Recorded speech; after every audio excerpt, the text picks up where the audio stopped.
Uttar Pradesh police के computer operators grade A के नियुक्ति पत्र वितरण के आज के इस कार्यक्रम में समारोह में मेरे साथ यहां पर उपस्थित प्रदेश सरकार में मंत्रिमंडल के मेरे सहयोगी, वित्त और संसदीय कार्य विभाग के मंत्री श्री सुरेश कुमार खन्ना जी, प्रदेश के पुलिस महानिदेशक श्री राजीव कृष्ण जी, अपर मुख्य सचिव गृह श्री संजय प्रसाद जी,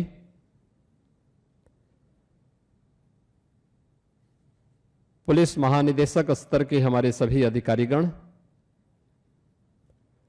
अपर पुलिस महानिदेशक स्तर के सभी उपस्थित अधिकारीगण, नवनियुक्त कंप्यूटर ऑपरेटर्स, उनके अभिभावकगण और उपस्थित बहनों और भाइयों, मैं सबसे पहले उत्तर प्रदेश पुलिस बल में कंप्यूटर ऑपरेटर ग्रेड ए की इस भर्ती की प्रक्रिया के साथ जुड़ने और आपके एक सफलतापूर्वक चयन की इस प्रक्रिया के उपरांत नियुक्ति पत्र वितरण के आज के इस कार्यक्रम के अवसर पर आप सभी को मैं हृदय से बधाई देता हूं। उत्तर प्रदेश पुलिस भर्ती और प्रोन्नत बोर्ड के अध्यक्ष और उनकी पूरी टीम को इस पारदर्शी और निष्पक्ष भर्ती की प्रक्रिया को ससमय पूरा करने के लिए हृदय से धन्यवाद भी देता हूं। हम सब जानते हैं कि उत्तर प्रदेश पुलिस आज पूरे देश के अंदर अपनी एक नई पहचान बनाई है। ये केवल अपनी संख्या बल के आधार पर नहीं, बल्कि सबसे बड़ी आबादी के राज्य होने के साथ ही पिछले 9 वर्ष में आदरणीय प्रधानमंत्री मोदी जी के मार्गदर्शन और नेतृत्व में जो उनकी अपेक्षाएं थी, सुशासन के लक्ष्यों को प्राप्त करने के लिए उत्तर प्रदेश पुलिस बल ने उन लक्ष्यों को प्राप्त करने की दिशा में जिस त्वरित गति से 9 वर्ष के अंदर कार्य किया, आज वह देश के अंदर एक मॉडल पुलिसिंग का उदाहरण बना है और आप सभी लोग उस देश की सबसे बड़ी सिविल पुलिस का पार्ट बन रहे हैं। उसको स्मार्ट पुलिसिंग के रूप में, एक डिजिटल वॉरियर के रूप में आप सबकी बड़ी भूमिका होने जा रही है। इसके लिए आप सभी का मैं अभिनंदन करते हुए आप सबको मैं बधाई भी देता हूं। –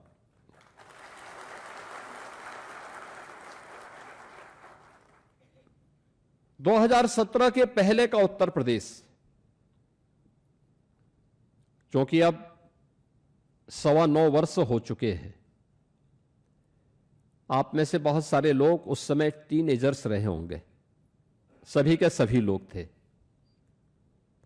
क्योंकि आप में से कोई भी 18 वर्ष 28 वर्ष से ऊपर का तो हो नहीं सकता है।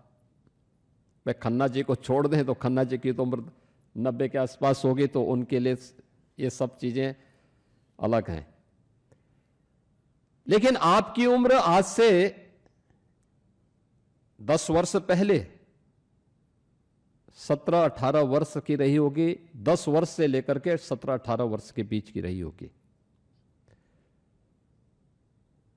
स्वाभाविक रूप से सभी लोग अपने मां बाप पर आश्रित रहे होंगे। कोई स्कूल जाता रहा होगा, कोई कॉलेज की तरफ पहली बार देखा होगा, और वो उम्र ऐसी होती है जब व्यक्ति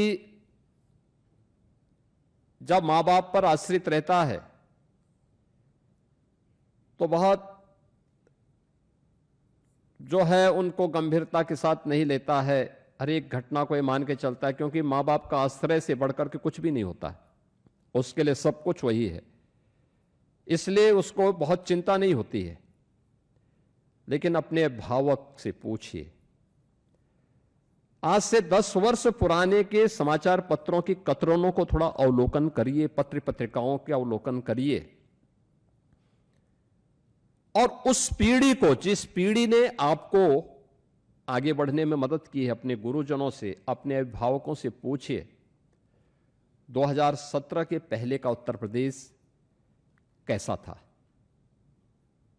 क्या होता था, पुलिस के बारे में जनता की धारणा क्या थी,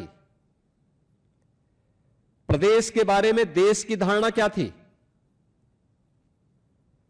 प्रदेश की कानून व्यवस्था की स्थिति कैसे हुआ करती थी। हर दूसरे तीसरे दिन एवरेज एक दंगा होता था यूपी में, महीनों महीनों कर्फ्यू रहता था, उत्सव के पहले उपद्रव होने लगते थे। जब पुलिस के अधिकारी ही सुरक्षित नहीं रहते थे,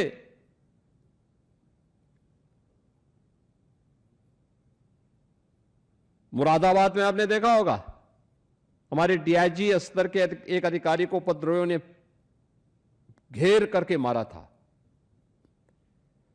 यानी ये मान करके कि वह अब जीवित नहीं बचे, इसलिए वे उपद्रवी छोड़ करके तब चले गए, अन्यथा उनको पता होता कि व्यक्ति जीवित है तो छोड़ते नहीं। जब पुलिस अधिकारी ही सुरक्षित नहीं है, एक सीट यानी डायरेक्ट आईपीएस अधिकारी जो डीआईजी के रूप में काम कर रहा है, अपनी सेवाएं दे रहा है, जब वो सुरक्षित नहीं था, कैसे अनुमान कर सकते हैं आप कि एक सामान्य नागरिक, एक महिला, एक बेटी, एक बहन, एक व्यापारी ये सुरक्षित रहता? कल्पना थी, यूपी के लिए कल्पना थी। उत्तर प्रदेश जैसे राज्य के लिए लोगों ने इस पर कल्पना करनी भी बंद कर दी थी कि यह कभी हो पाएगा यूपी में।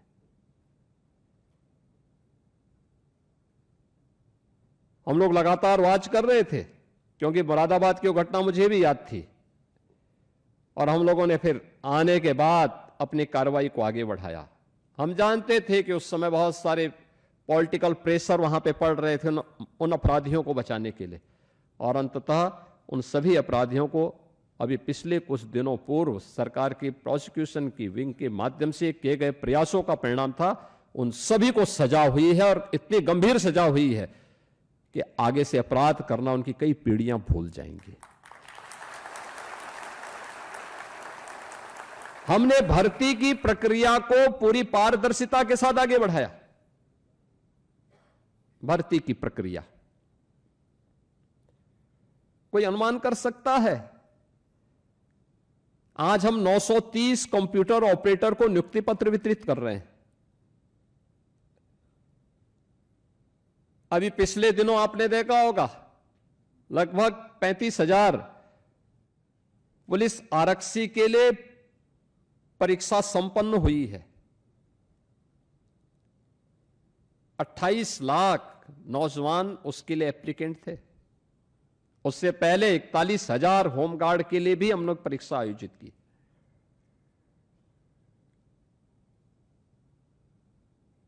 पिछले 9 वर्ष में 2.25 लाख पुलिस कार्मिकों की भर्ती हुई है अलग अलग स्टेजेस में, और ये सभी प्रक्रिया पूरी ट्रांसपेरेंसी रही, कोई सिफारिश नहीं, कोई भेदभाव नहीं।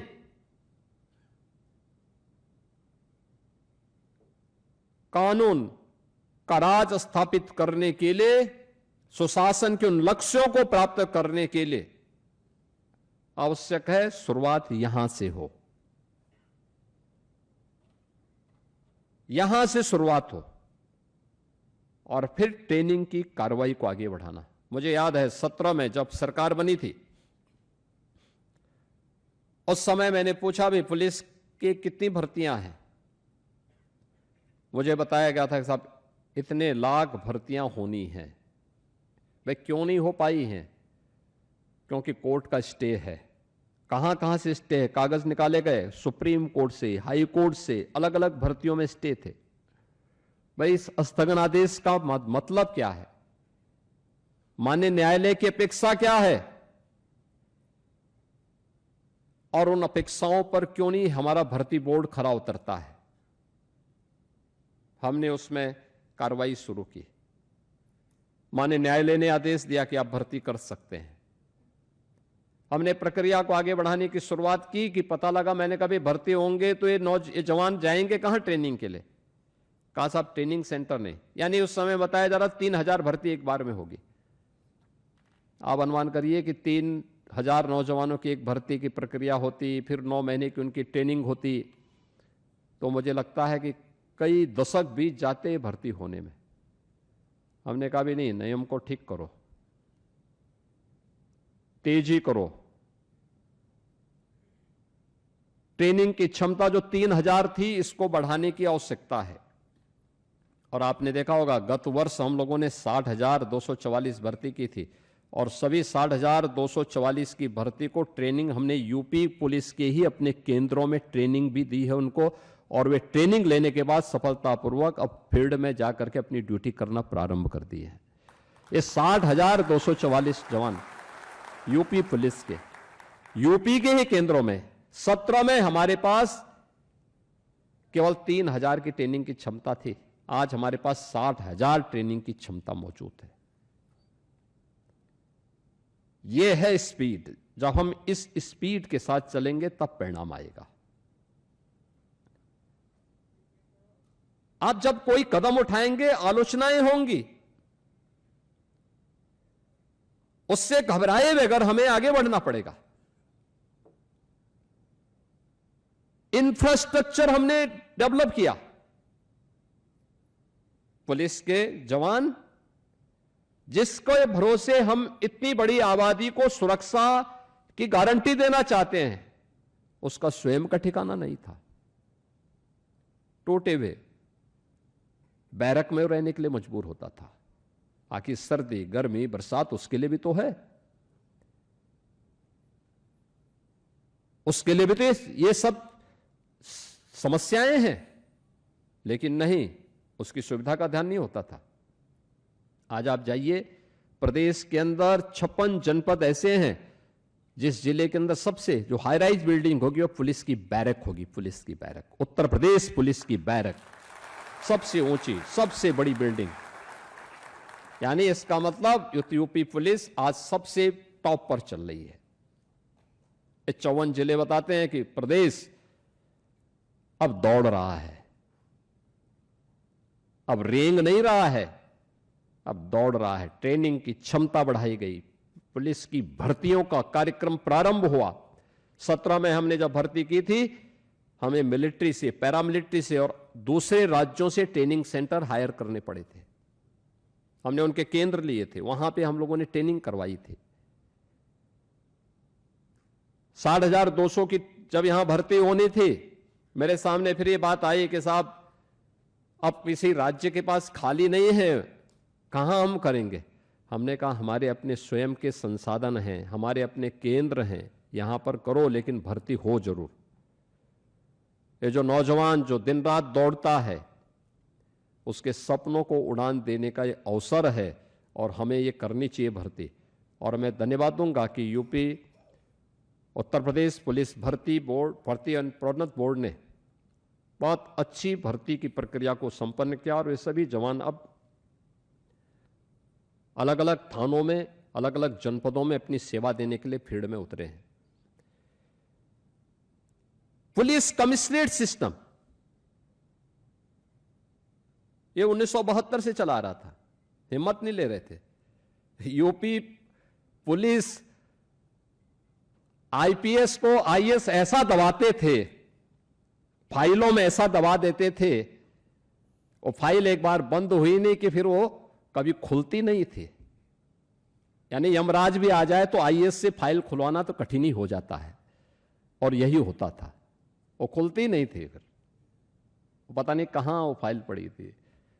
हमने 7 जनपदों में पुलिस कमिश्नरेट सिस्टम लागू भी करवा दिया। ये पुलिस रिफॉर्म का पार्ट है। जिनको पुलिस रिफॉर्म के बारे में जानकारी नहीं, वह पुलिस कमिश्नरेट सिस्टम पर उंगली उठाते हैं। जिनको पुलिसिंग की कोई जानकारी नहीं, वे उंगली उठाते हैं। कमिश्नरेट सिस्टम पर वे कटघरे में खड़ा करने का प्रयास करते हैं। ये वे लोग हैं जिनको आम नागरिक की सुविधा और उनकी सुरक्षा की चिंता नहीं। लेकिन यह किया गया, अवस्थापना सुविधाओं का विकास किया गया। उत्तर प्रदेश पुलिस में फॉरेंसिक लैब 4 थी, 75 जनपद,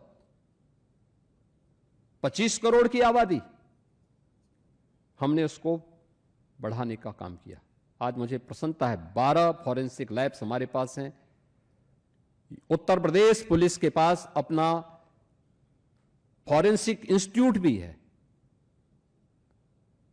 और अब तो हर जनपद में उत्तर प्रदेश पुलिस ने 6 अन्य ये ग्रेड की लैब भी बन रही हैं।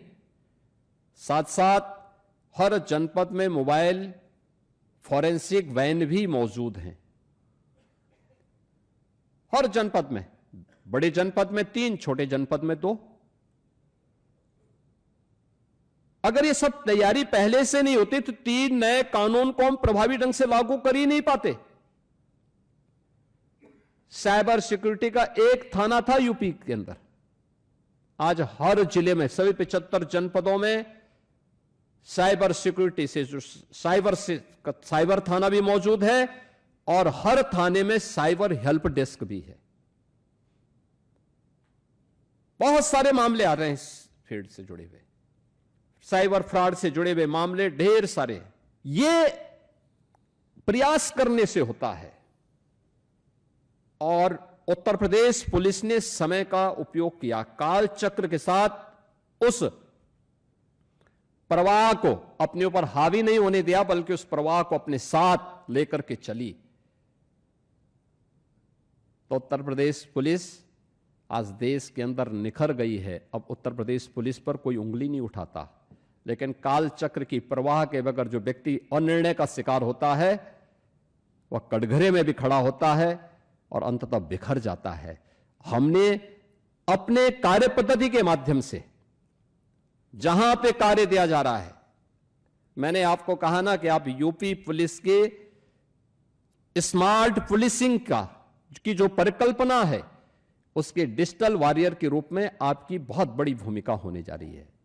और उस भूमिका का हिस्सा बनने के लिए आप सबको अपने आप को तैयार करना है। आपको इस बात को ध्यान में रखना होगा कि आज सबसे बड़ा चैलेंज है आज के समय में, कोई चीज अब आज के इस युग में किसी से छुपी भी नहीं रहती है। पहले नौकरी के लिए आप बाहर जाते थे, यूपी में तो नौकरी थी नहीं, यूपी के बाहर नौकरी करने के लिए जाते थे, वहां पहचान का संकट अलग था। पहचान आपको, आप बोल ही नहीं सकते थे साहब मैं उत्तर प्रदेश का रहने वाला हूं, नहीं बोल सकते थे, क्योंकि बोलते तो अगर आप उस योग्य हैं भी तो पहले ही आप उसके लिए इनएलिजिबल हो जाते हैं। और मैं मानता हूं आज आपको अपने ही राज्य में, अपने ही जनपद में नौकरी की संभावना आज आपके लिए मजबूत हुई है।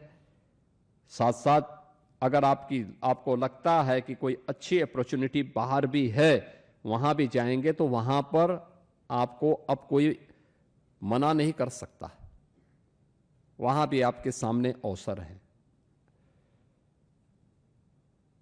हमने प्रदेश के अंदर जो ट्रांसपेरेंसी लाने का कार्य किया भर्ती आयोगों में, बोर्डों में, उसके परिणाम आए हैं। हमने 9 लाख से अधिक तो केवल सरकारी नौकरी दी है।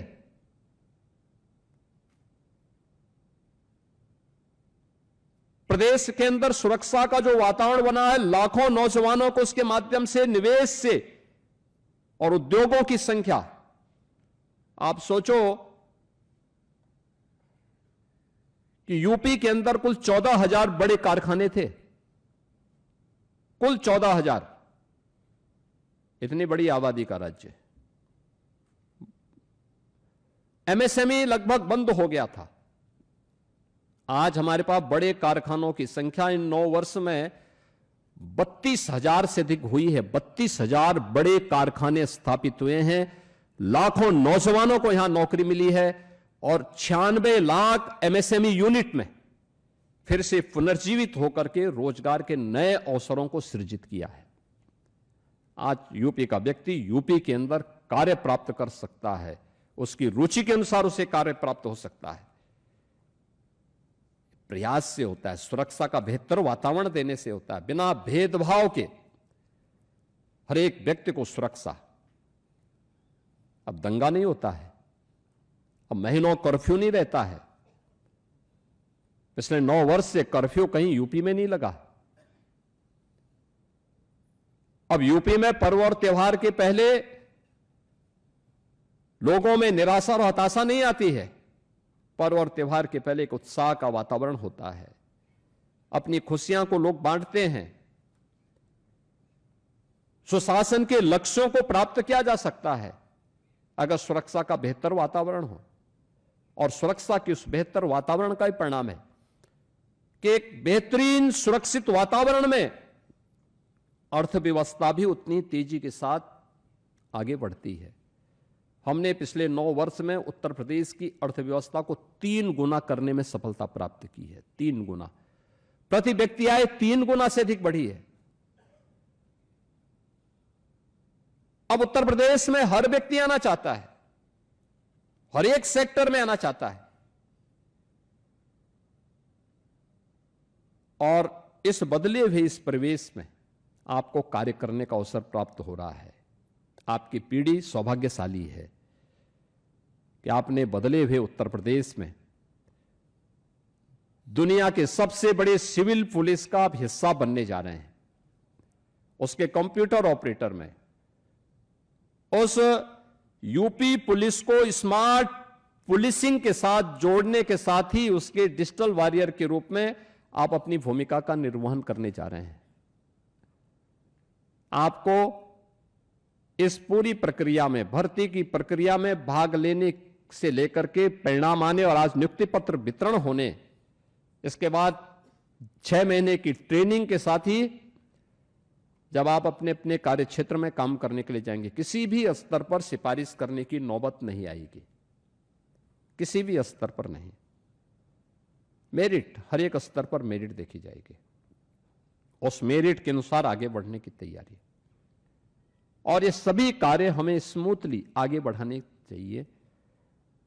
जब किसी भी स्तर पर कोई भी किसी भी प्रकार का भेदभाव नहीं है, तो फिर शासन भी आपसे अपेक्षा रखेगा कि उतनी ही ईमानदारी के साथ, उतनी ही गरिमापूर्ण तरीके से आप जिस दायित्व का निर्वहन करेंगे, जो दायित्व आपको सौंपा जाएगा, एक कंप्यूटर ऑपरेटर के रूप में उस दायित्व को भी उतनी ही स्पीड के साथ आपको आगे बढ़ाना है।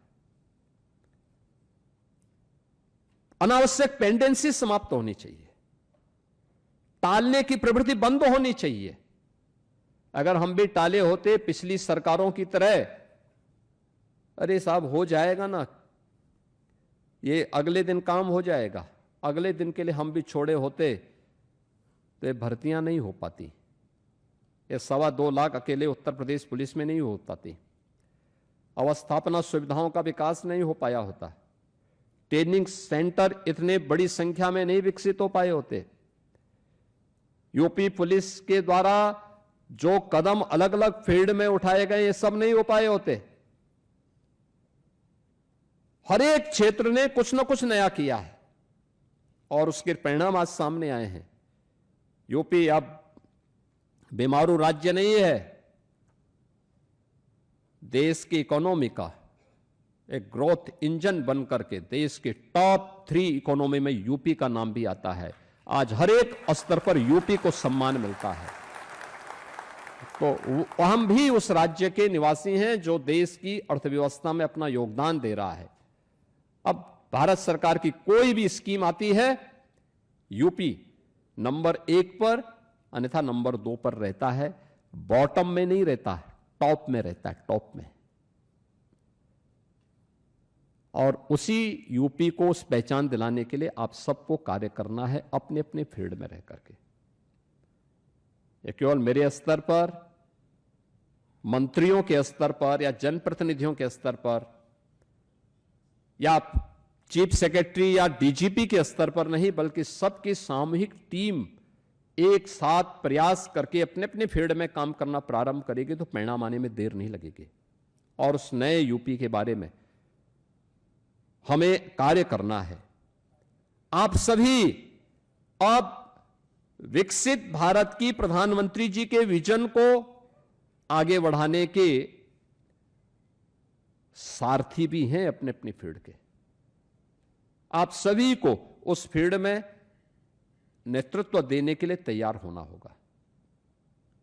और याद रखना, यह तभी हो सकता है जब आप आत्म अनुशासन के भाव को बनाए रखेंगे। हम लोग अक्सर देखते हैं ड्यूटी के दौरान बहुत सारे लोग रील बनाते रहते हैं।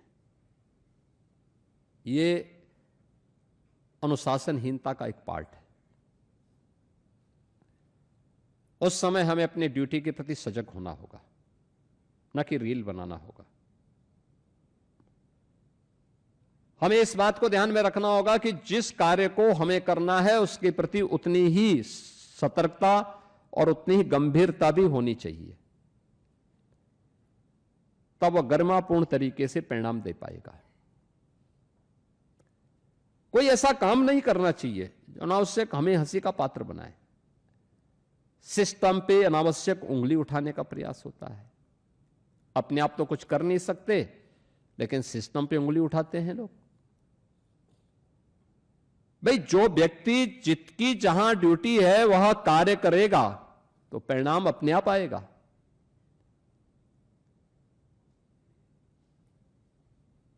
और उस परिणाम को लाने के लिए उस टीम भाव के साथ हम सबको आगे बढ़ना होगा। मुझे विश्वास है कि जो 930 कंप्यूटर ऑपरेटर्स आज यहां पर नियुक्ति पत्र प्राप्त कर रहे हैं, अगले 6 महीने के अंदर आपकी सफलतम ट्रेनिंग के उपरांत आप जब अपने कार्य क्षेत्र में जाएंगे तो उसमें जो बेहतरीन होगा, जो सबसे अच्छा होगा, वह करने का प्रयास करेंगे। आधुनिक तकनीक की जानकारी आपके पास होनी चाहिए। यूपी पुलिस से जुड़े हुए उन सभी एप्लीकेशंस की पूरी जानकारी आपके पास होनी चाहिए। और इस क्षेत्र में हमें किन सुरक्षा मानकों को ध्यान में रख करके कार्य करना है, इन सब बातों को आप ध्यान में रख करके अपना अच्छा परफॉर्मेंस करेंगे। इस विश्वास के साथ मैं आज के इस अवसर पर नियुक्ति पत्र प्राप्त करने वाले सभी कंप्यूटर ऑपरेटर्स को मैं हृदय से बधाई देता हूं, अपनी शुभकामनाएं देता हूं और विश्वास करता हूं कि उतनी ही पारदर्शिता और निष्पक्षता के साथ आप अपने विभाग के साथ और राज्य के साथ और देश के साथ आप भी न्याय करने के लिए अपने आप को तैयार करेंगे। आप सबके प्रति मेरी मंगल में शुभकामनाएं हैं। धन्यवाद। जय हिंद।